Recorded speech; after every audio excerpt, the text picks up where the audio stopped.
கரூர் விஷயத்தை பத்தி ஊருக்கே தெரியும். ஆனா போடு, விஜய் மேல பழிய போடு. என்னடா இவ்வளவு பெரிய ஒரு பழிய தூக்கி விஜய் மேல போட்டாலும் மக்கள் விஜய் கூடவே நிக்கிறாங்க. இது என்னடா அதிசயமா இருக்குது அப்படின்ட்டு அது ட்ரை பண்ணி பார்த்தாங்க. அது மக்கள் கிட்ட எடுபடல. சரி, அடுத்து வேற என்ன பண்ணலாம்? முடக்கு, ஜனநாயகனா முடக்கு. படத்தை முடக்கினா கொஞ்சம் பையன் கொஞ்சம் டிஸ்டர்ப் ஆயிடுவான். அதனால படத்தை முடக்கு. இது யாரு முடக்கினாங்கன்றது உங்களுக்கே தெரியும். அது நான் சொல்ல வேண்டிய அவசியம் உங்களுக்கு இல்லை.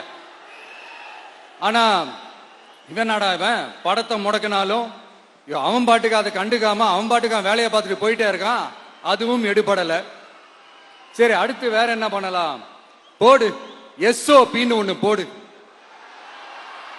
விஜய்க்கு மட்டும் தனியா ரூல்ஸ், தனியா ரெகுலேஷன்ஸ், தனியா கண்டிஷன்ஸ்.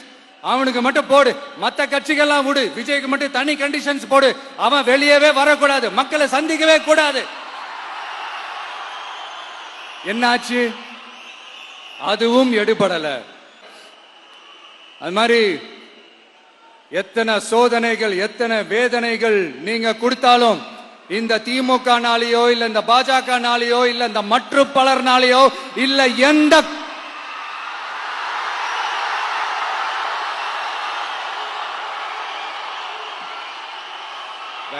வேற யாராலையும் என்ன மக்கள் கிட்ட இருந்து பிரிக்க முடியாதுன்னு சொல்ல வந்த. அதைத்தான் சொல்ல வந்தேன்.